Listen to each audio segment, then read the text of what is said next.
serviteurs qui viennent œuvrer aussi à Morangis, parce que j'ai bénéficié beaucoup de la grâce de l'apôtre Dieudonné, du docteur Jean-Jacques et tant d'autres, même du pasteur Emmanuel Toumba. C'était magnifique ce qu'il nous a prêché par rapport aux gens de David. Donc c'est pour te dire que, bien-aimé, Dieu n'aime pas l'ingratitude. Moi, je reconnais que je suis à l'église des Saints de Morangis. Cette église, c'est ma maison. Cette église, c'est ma tribu en Israël. Cette église-là, c'est là où je suis né. Et par la grâce de Dieu, c'est là où je mourrai, en tout cas dans la parole. C'est ce que je voudrais dire. Mais nous chérissons l'église des Saints de Morangis parce que nous chérissons les amoureux de la parole. Il est difficile de ne pas chérir un enfant de Dieu. Il est difficile de ne pas chérir quelqu'un qui aime la parole. Imagine que moi, qui suis méchant, qui suis impudique, qui suis quelqu'un qui manifeste beaucoup de faiblesse, qui suis quelqu'un avec des convoitises, qui suis quelqu'un avec tellement de faiblesse, mais imagine maintenant que Dieu a fait que je puisse chérir celui qui aime la parole. Imagine maintenant le Dieu qui est parfait, lui qui n'a pas de faiblesse, lui qui n'a jamais manifesté l'impudicité, la jalousie, l'orgueil. Imagine à quel point il te chérit. Donc, c'est pour te dire qu'en réalité que Dieu, il chérit ses enfants. Et toi et moi, nous sommes des enfants de Dieu. Bien-aimés, nous sommes en train de te parler par rapport, shalom à tous les bien-aimés. Je vous souhaite la paix dans le nom de Jésus-Christ. C'est une émission par l'enseignement. Nous amenons les enfants de Dieu. Il faut que tu saches que chacun a sa grâce. Dans cette émission, nous sommes en train de te parler par rapport à l'enseignement, n'est-ce pas? Et il faut que tu saches que depuis la semaine dernière, je veux te montrer que Dieu, il te chérit, Dieu, il t'aime. Dieu, ce que tu écoutes à travers ces émissions et surtout dans l'église de Morangis, mais je parle pour ceux qui ne nous connaissent pas, donc tu vas me supporter, bien-aimé. Je parle plus pour ceux qui ne nous connaissent pas ou qui ne connaissent pas le son de l'évangile.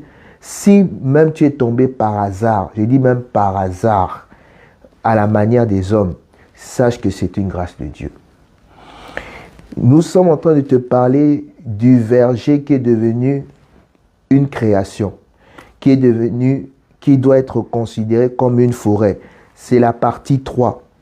Parce que moi, je suis béni d'écouter la parole à Morangis. Le prophète Billy, c'est mon pasteur, mais il y a tellement de serviteurs de Dieu qui sont venus arroser ce que l'homme de Dieu a déjà planté. Et nous servons, nous adorons le Seigneur Jésus-Christ. C'est lui qui est le véritable Dieu.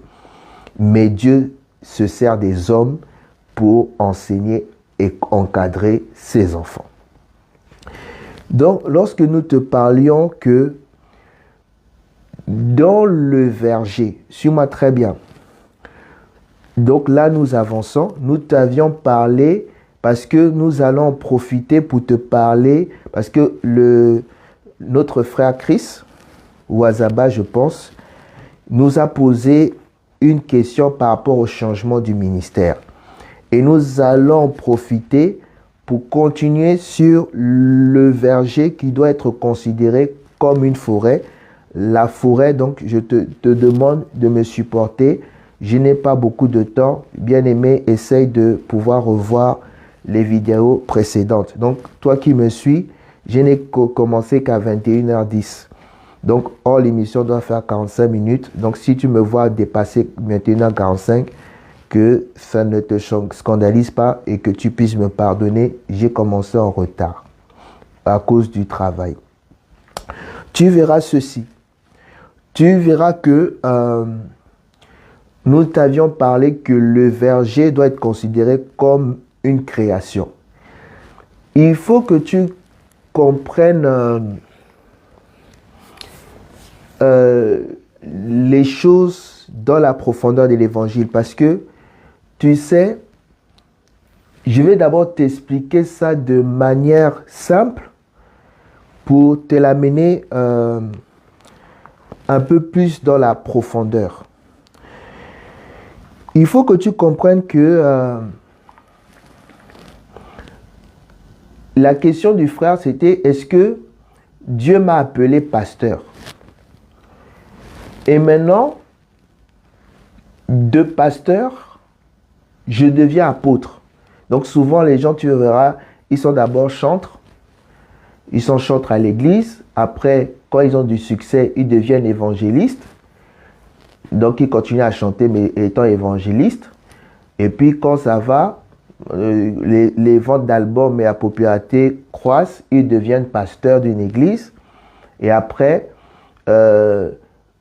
quand ils commencent à donner des révélations, ils deviennent prophètes. Et après, apôtres, c'est-à-dire ceux qui implantent les églises selon eux, selon leurs pensées. Comprends d'abord que nous t'avions dit que l'église, c'est l'image d'une nouvelle création. Et nous sommes une nouvelle créature. Donc en réalité, il faut que tu saches que pour Dieu, l'église est une nouvelle création. Donc c'est comme ça dans la pensée de Dieu. Et il faut que tu puisses savoir que Dieu, quand il fait une chose, la vérité est que il a d'abord fait le brouillon. Donc Dieu, c'est quelqu'un, on dit que c'est quelqu'un qui fait, comment dirais-je, le brouillon, c'est-à-dire qu'il fait d'abord un plan. Voilà, pas le brouillon, il fait un plan. Donc il trace d'abord le plan avant de manifester la réalité. Mais maintenant, si tu veux comprendre, c'est ça avec Dieu, si tu veux comprendre la réalité, tu dois bien comprendre d'abord le plan. Comment il a d'abord tracé ses plans pour que tu comprennes mieux la réalité. C'est comme ça que tu dois comprendre les choses de Dieu. Je vais te prendre un exemple simple pour que tu comprennes. Après, je vais t'amener ça par rapport au verger, c'est la partie 3, qui doit être considérée comme une nouvelle création. Prenons cette écriture. Nous allons prendre cette écriture. Je vais en prendre que 2. Je vais d'abord t'amener ça doucement pour te dire que le changement de ministère, d'abord, je vais partir du point le plus bas et on va, si Dieu permet, on va essayer d'aller de plus en plus dans l'explication, creuser cette question-là. Parce que la question du frère est très intéressante. Nous, on la ramène par rapport au jardin du roi. Tu verras ceci. Je vais prendre cette écriture. Prends avec moi l'écriture, c'est un temps d'enseignement. Regardez ça.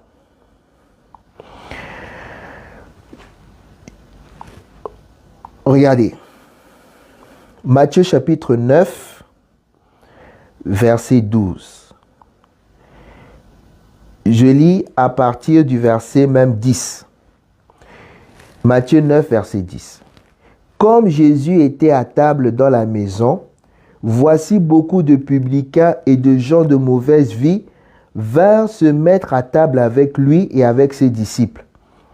Les pharisiens virent cela et ils dirent à ses disciples: pourquoi votre maître mange-t-il avec les publicains et les gens de mauvaise vie?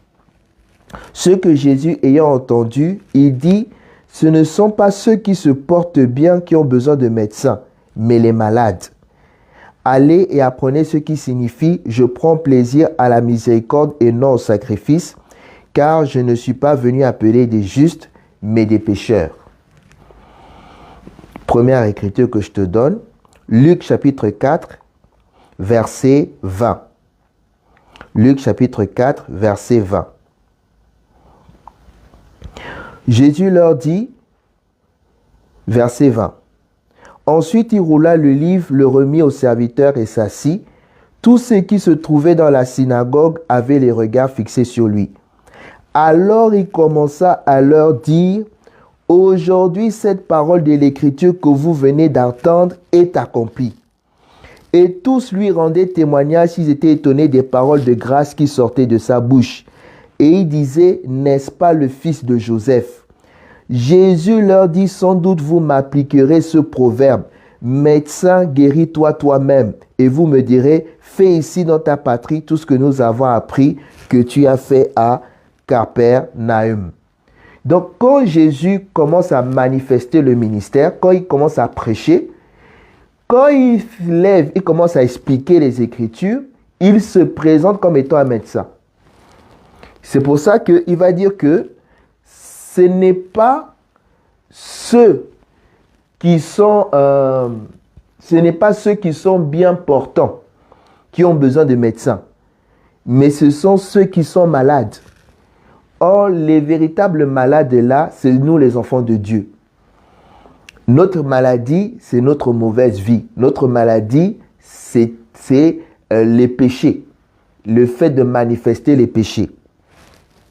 Donc, tu verras que lorsque Jésus va commencer il prêche comme ça, il se lève, il commence à prêcher devant les pharisiens.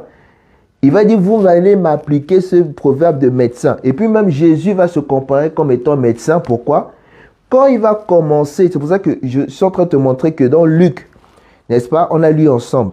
Dans Matthieu, quand il va se mettre à manger avec des publicains, il va dire qu'en réalité, ce n'est pas ceux qui sont.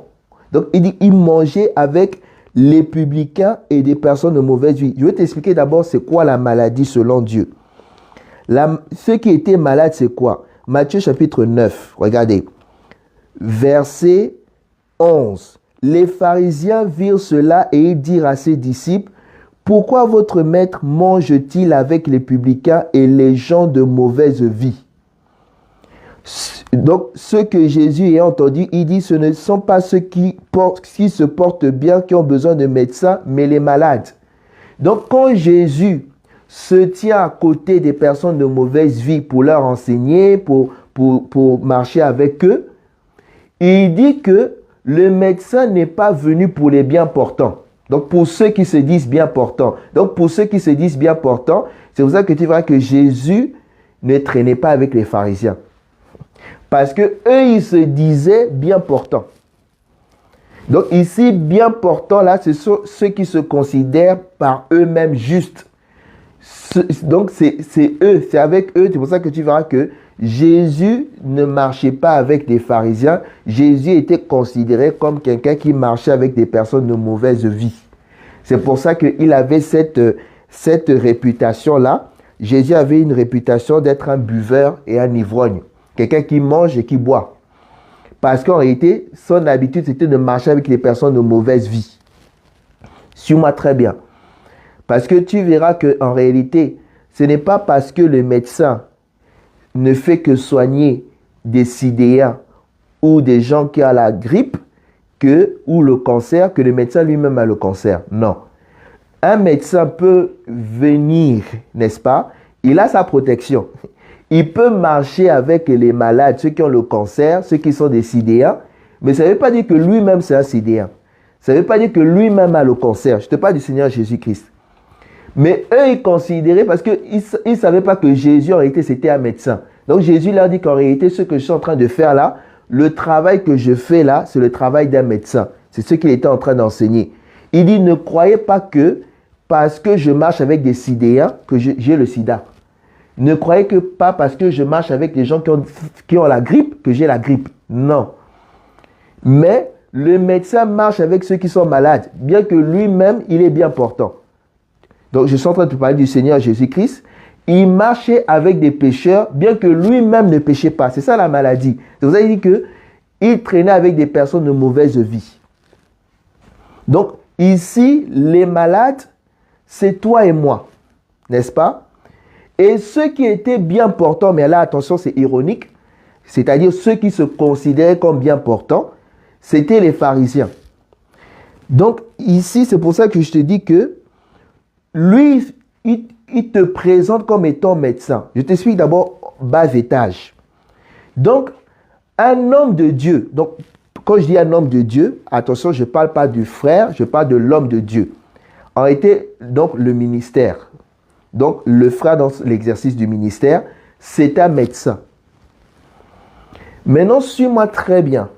Je t'explique d'abord bas étage avant de monter.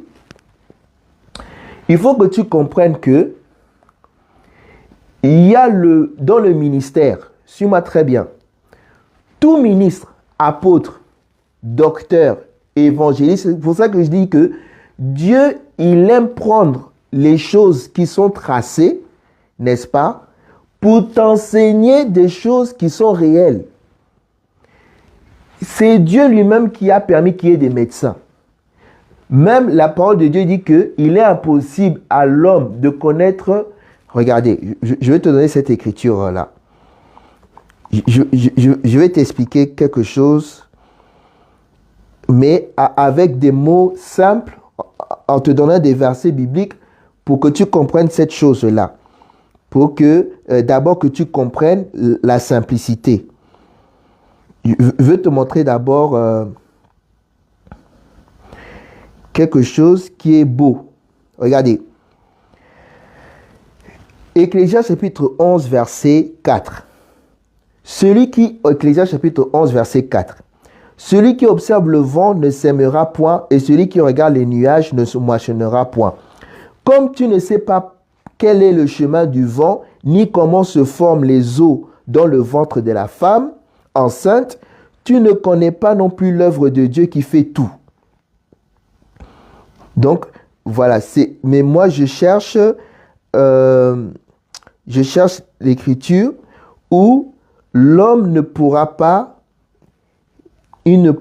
en réalité, je sais que c'est quand il parle de l'éternité, me semble-t-il. Voilà, Ecclésiaste chapitre 3, je lis à partir du verset 10. Ecclésiaste 3, verset 10. J'ai vu à quelle occupation Dieu soumet les fils de l'homme. Il fait toutes choses bonnes en son temps, même il a mis dans leur cœur la pensée de l'éternité. Bien que l'homme ne puisse pas saisir l'œuvre que Dieu fait, du commencement jusqu'à la fin. Or, j'ai pris Ecclésiaste pour te dire que l'œuvre que Dieu fait, en réalité, c'est dans le ventre d'une maman. Est-ce que tu comprends? Que ici, on est en train de parler en réalité de la formation d'un homme. Parce que là, en réalité, Dieu est en train de former un homme. Suis-moi très bien. Je suis en train de te montrer que l'Écriture te dit que l'homme ne peut pas connaître l'œuvre de Dieu de bout à bout. Regardez. Ecclésiaste 3, 10. Il fait toutes choses bonnes en son temps, même il a mis dans leur cœur la pensée de l'éternité, bien que l'homme ne puisse pas saisir l'œuvre que Dieu fait, du commencement jusqu'à la fin. Donc, l'homme en réalité ne peut pas commencer, ne peut pas comprendre toute l'œuvre de Dieu. Mais maintenant, on te dit que l'œuvre de Dieu, en réalité, c'est quoi? L'œuvre de Dieu, regardez, on va te dire quoi? Dieu va le comparer à quoi? Ecclésiaste chapitre 11, verset 5. Comme tu ne sais pas quel est le chemin du vent, ni comment se forment les eaux dans le ventre de la femme enceinte, tu ne connais pas non plus l'œuvre de Dieu qui fait tout. L'œuvre de Dieu, en réalité, c'est un fils qui est dans le ventre d'une femme. L'œuvre de Dieu, c'est un fils. Moi, je veux d'abord que tu comprennes ça. Donc, c'est un homme. Mais maintenant, on te dit que cet homme, tu ne peux pas le connaître de bout à bout. Suis-moi très bien. C'est pour cela que tu verras que c'est Dieu qui a permis qu'il puisse avoir des spécialistes dans la médecine. Parce que suis-moi, je t'explique d'abord très terre à terre pour que tu comprennes que Dieu lui-même compare qu'un ministre, c'est un médecin. Tout ministre est un médecin, c'est-à-dire qu'il est envoyé pour guérir les malades. Mais il faut que tu saches que maintenant, comme l'homme ne peut pas connaître tout le corps humain, maintenant Dieu donne à chaque médecin une spécialité. C'est comme par exemple, il faut que tu saches qu'un chirurgien ou un ophtalmologue ou un neurologue ou un ORL ou un cardiologue comprend d'abord que c'est d'abord un médecin. C'est pour ça que tu verras que moi, ça m'est arrivé, j'ai été opéré par un chirurgien spécialisé. Mais quand je suis sorti du bloc opératoire, qu'est-ce qu'il m'a donné pour calmer la douleur? Du Doliprane. C'est-à-dire que bien qu'il ait fait 11 années d'études, il doit savoir comment calmer les douleurs. Ce qu'un médecin, tout médecin peut te donner.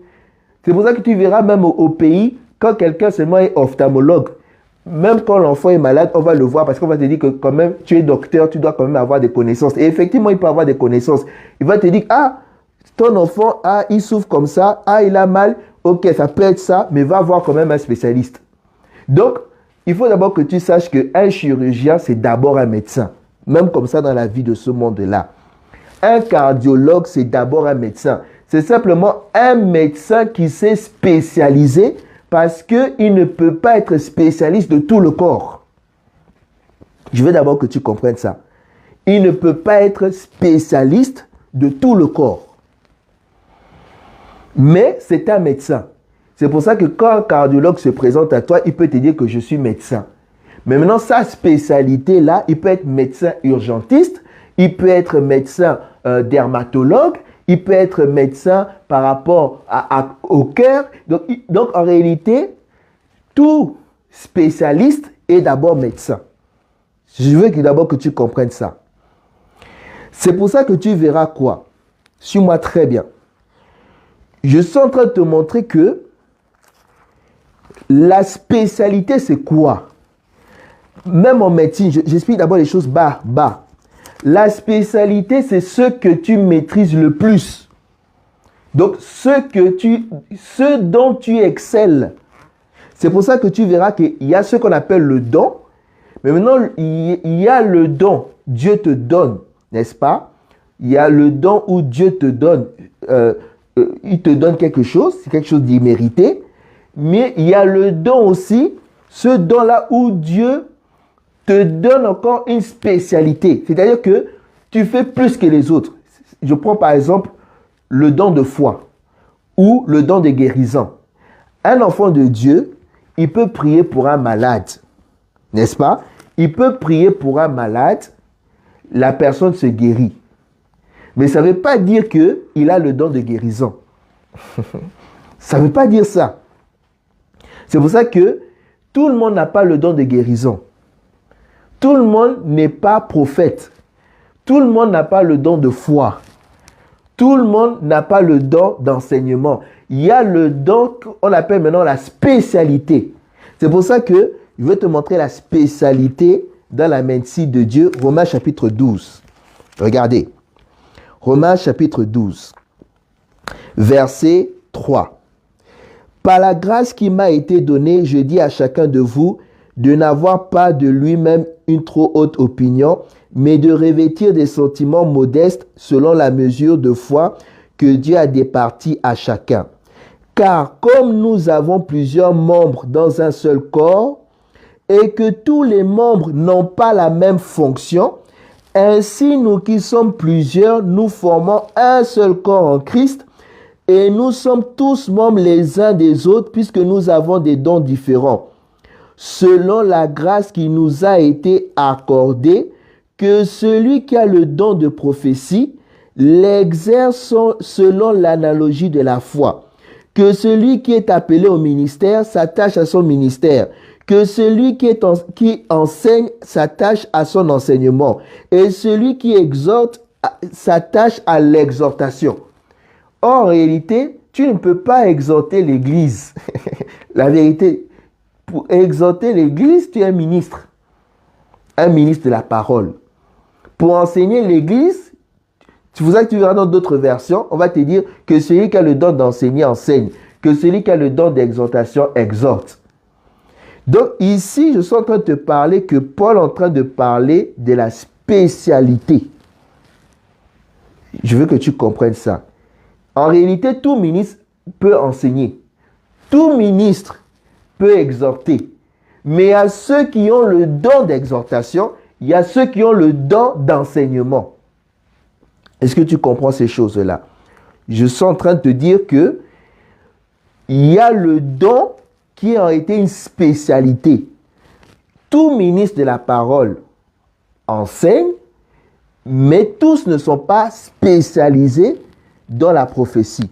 Tous ne sont pas spécialisés dans la doctrine. Tous ne sont pas spécialisés avoir un langage évangélique. Ici, je te parle par rapport à la spécialité. Parce qu'en réalité, Paul ne peut pas se contredire.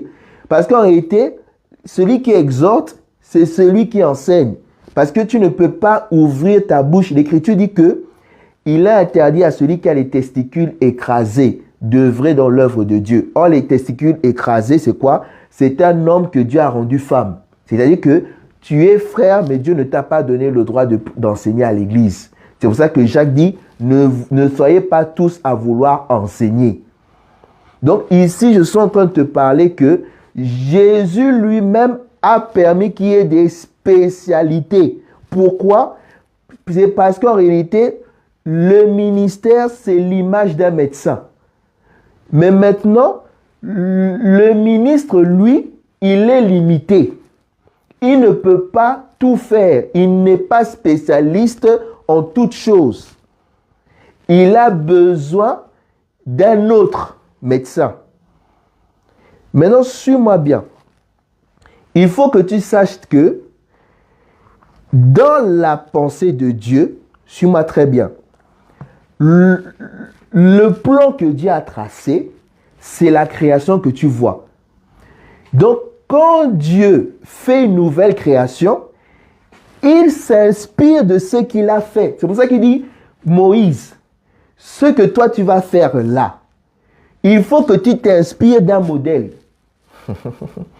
Donc Dieu, il ne fait que se répéter. Si tu veux comprendre pourquoi je te dis que Dieu ne peut pas changer de ministère, il faut que tu comprennes que dans la création que tu es là actuellement, suis-moi très bien. Quand Dieu te manifeste dans la création, il a manifesté quoi? Quand tu regardes la création, il a manifesté le lion. Il a manifesté la poule. Il a manifesté le chimpanzé. C'est comme ça que Dieu fait. Mais maintenant, dans cette création que toi tu connais, vous savez, je te parle d'abord des choses que tu connais.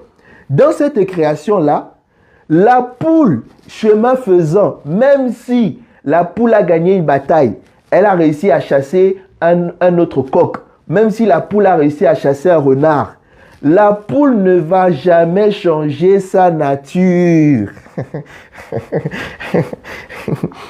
En réalité, c'est ce qu'ils sont fait dire. L'église, c'est une nouvelle création. C'est pour ça que tu verras que Genèse, quand Dieu a manifesté une nouvelle création, il a fait entrer l'ancienne création dans l'arche de Noé. Mais en sortant de l'arche de Noé, là, il a répété ce qu'il avait fait dans l'ancienne création. Donc, celui qui était... C'est pour ça que je te dis que Dieu a donné, Éphésiens chapitre 4, regardez. J'espère que, par la grâce de Dieu, je suis simple. J'espère que je suis simple. Éphésiens chapitre 4. Regardez, verset 10. Parce qu'il faut que tu comprennes que pour expliquer de ce qui est, il faut que tu comprennes ce qui a été. Et il faut que tu comprennes que ce qui sera là va rester ce qui a été et ce qui est. Dieu ne peut jamais se changer. Regardez, verset 11. Et il a donné les uns comme apôtres, les autres comme prophètes, les autres comme évangélistes, les autres comme pasteurs et docteurs.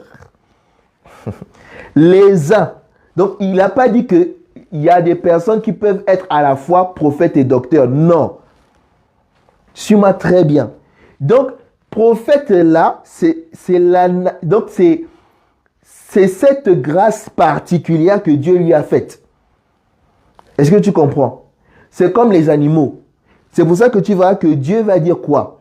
Dieu va dire, regardez, je t'explique ça dans la création pour que tu comprennes. Regarde le langage de Dieu. Genèse chapitre 1. Regarde le langage de Dieu. Tu vas mieux comprendre quand on va prendre l'écriture. Regarde. Regardez. Écoute bien l'écriture. Prends avec moi l'écriture. Genèse chapitre 24, n'est-ce pas? Verset, je lis même à partir du verset 20 à 25. Dieu dit que les eaux produisent en abondance des animaux vivants et que des oiseaux volent sur la terre vers l'étendue du ciel. Dieu créa les grands poissons et tous les animaux vivants qui se meuvent et que les eaux produisirent en abondance selon leur espèce. Il créa aussi tout oiseau ailé selon son espèce. Moi, c'est ça que je veux que tu comprennes. Verset 24, Dieu dit que la terre produise des animaux vivants selon leur espèce. Du bétail, des reptiles et des animaux terrestres selon leur espèce. Donc, Dieu a créé des oiseaux. Or, les oiseaux, là, c'est ce que je suis en train d'expliquer. Tu as les reptiles. Les reptiles, là, c'est ça qui englobe les ministres. Mais maintenant, chaque ministre a son espèce. Or, ce qu'on appelle l'espèce, là, c'est sa spécialité, c'est sa spécificité. Donc, quand tu vois le lézard, Dieu l'appelle reptile. Quand tu vois le serpent, Dieu l'appelle reptile. Mais ils ont des points communs, mais ils ne sont pas de la même espèce. C'est ce que je suis en train de t'expliquer. En réalité, la création qui est l'Église, c'est une répétition de la création. Donc, en réalité, nous sommes considérés, c'est comme les arbres. Dieu a créé les arbres selon leur espèce. C'est comme tu sais que tu as plusieurs espèces de pommes, tu as plusieurs espèces de vignes, tu as plusieurs espèces de cerisiers. Ça, même un botanique ne peut pas me contredire. C'est une même famille d'arbres, tu as plusieurs espèces de sapins. Donc, tout ce que je te dis là, prends ça que tu le prends dans la botanique. Même ici, on te dit même les oiseaux selon leur espèce. Donc, ce sont des oiseaux. Ils volent. Tous les oiseaux volent. Ils ont l'explication, ils ont les témoignages. Mais chacun selon l'espèce. Or, même dans le monde, il dit que chacun selon son espèce là. C'est-à-dire, chacun. L'Église, nous sommes des animaux impurs, mais nous nous retrouvons dans le palais des rois. Mais on va te dire aussi qu'il y avait 4 petits animaux qui étaient sages. Donc ici, tu peux le prendre comme étant Lévitique, comme étant les Lévites comme une sale race. Une race qui maudit son père et sa mère. Ici, moi je ne suis pas là. Ici, je pensais que l'écriture était dans Matthieu, autant pour moi. Mais il faut que tu saches que je suis en train de te montrer simplement que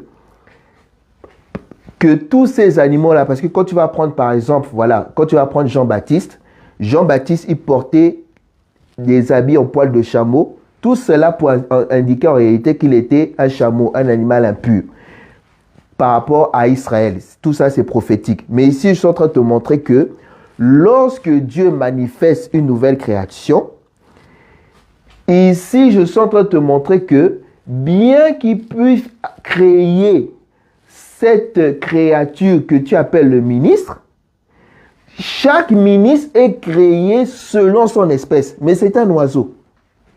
Est-ce que tu vois ça? Chaque ministre, c'est pour ça que je t'ai pris l'oiseau. L'Écriture dit bien que l'oiseau est créé selon son espèce.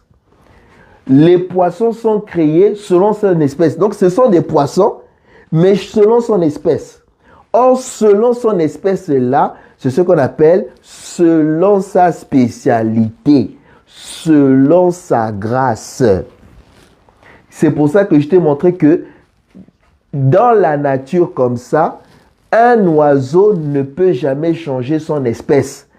Un perroquet, même s'il a des points communs avec une autre espèce d'oiseau, un perroquet ne sera jamais une tourterelle. Un perroquet ne sera jamais un pigeon. Mais les deux oiseaux volent. Donc ici, c'est pour te parler de la sagesse infiniment variée de Dieu. Donc en réalité, c'est pour te montrer que Dieu, quand il a créé, il n'a pas voulu tout mettre, n'est-ce pas? Il n'a pas voulu tout mettre dans un seul animal. Et même dans l'animal, c'est pour ça que tu vois que même nous, les enfants de Dieu, on est des enfants de Dieu, n'est-ce pas? Mais chacun selon sa grâce. Donc ici, le selon leur espèce, là, c'est ce que je t'appelle la spécificité. C'est ce que j'appelle la grâce. Mais il a créé un groupe, mais dans ce groupe-là, Dieu, il a différencié. Maintenant, moi, je te prends l'aspect que quand il fait selon l'espèce là, L'espèce ne change jamais de nature. Tu ne peux pas changer cela.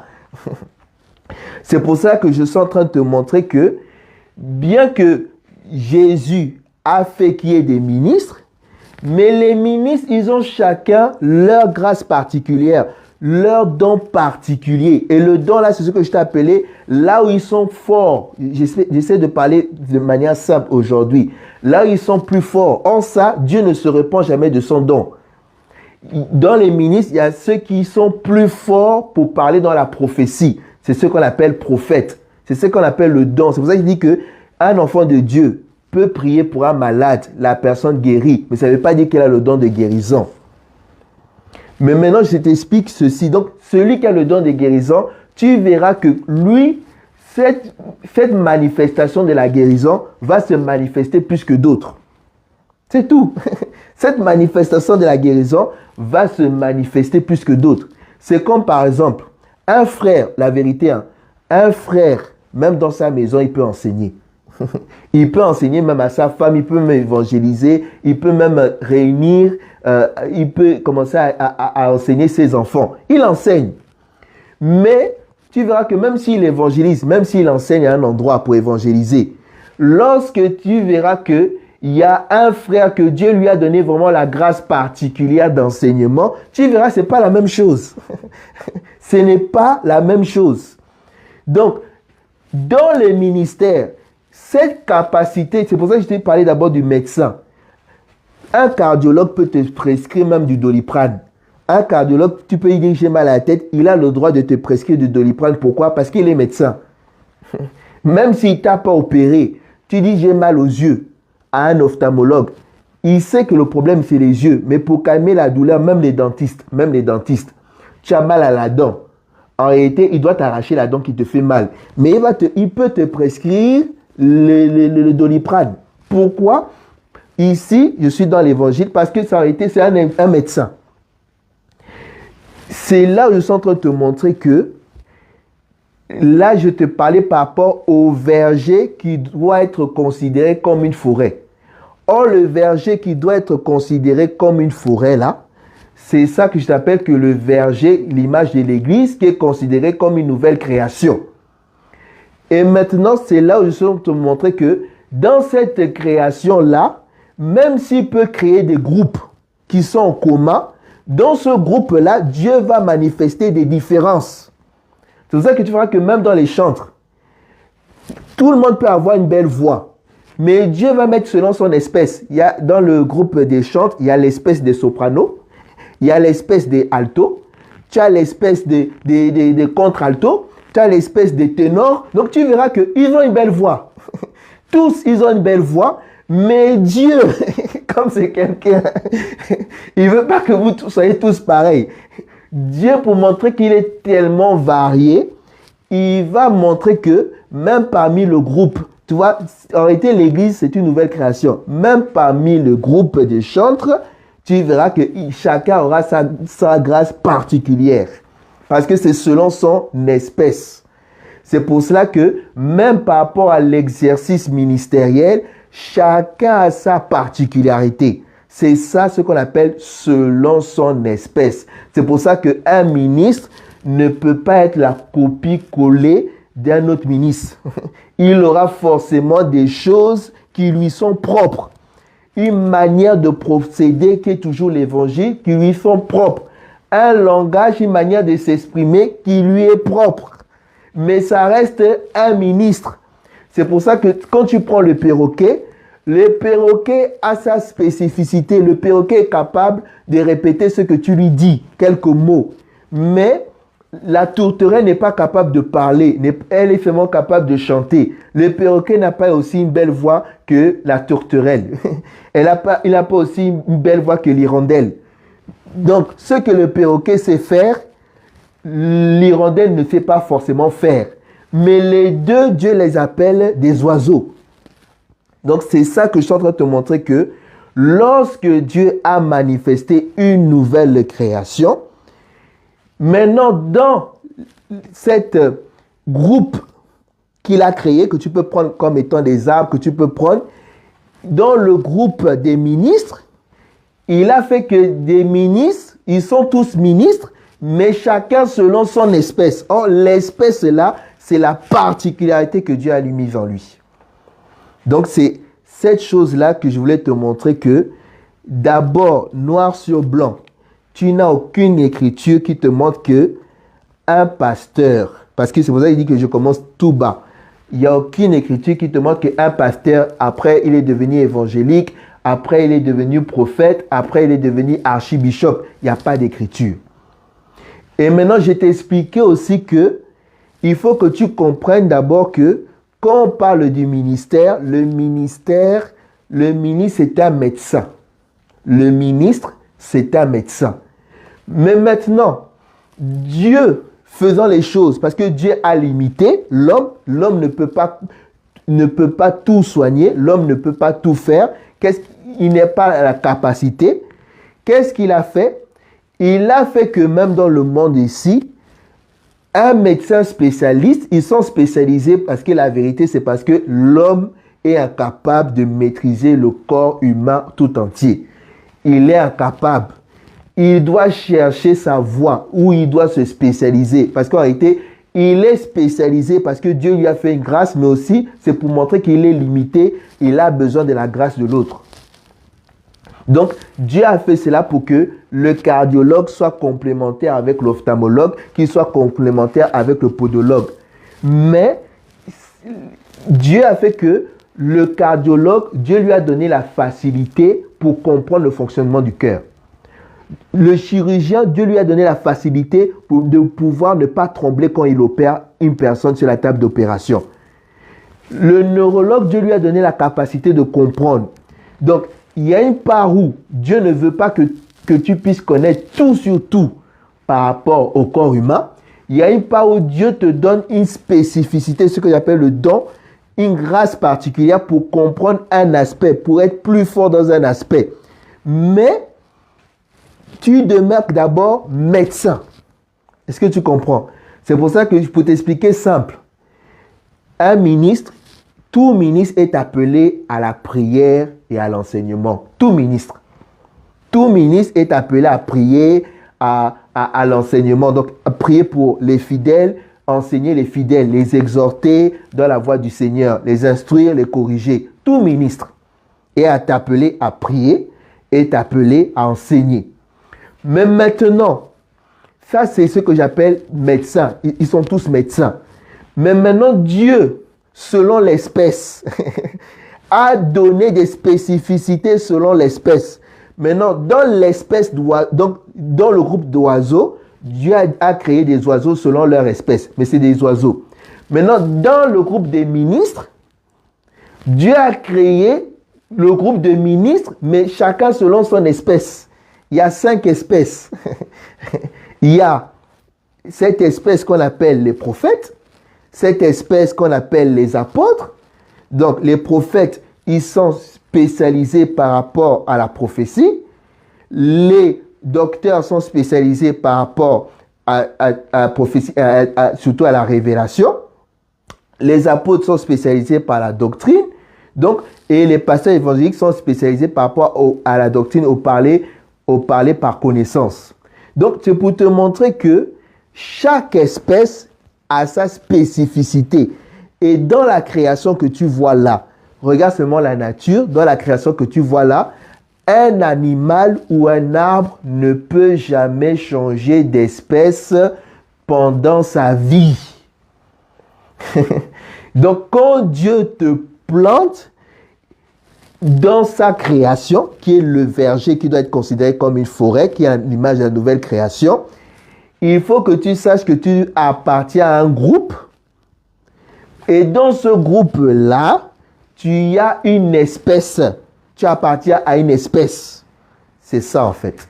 Donc c'est pour répondre à la question de mon frère que d'abord, noir sur blanc, et je m'arrête là, noir sur blanc, il n'y a pas une écriture où un homme de Dieu a changé de ministère. Là, je parle par rapport, il peut avoir des similitudes, mais là, je te parle maintenant par rapport à la grâce particulière. Parce que ce qu'on appelle apôtre, ce qu'on appelle docteur, ce sont des grâces particulières par rapport à un groupe auquel ils appartiennent. Est-ce que tu comprends? Donc, c'est comme l'oiseau. Les oiseaux, c'est un groupe. Mais maintenant, dans ce groupe d'oiseaux, Dieu a encore créé des sous-groupes. C'est ça, en fait. Donc, tout le monde n'est pas oiseau.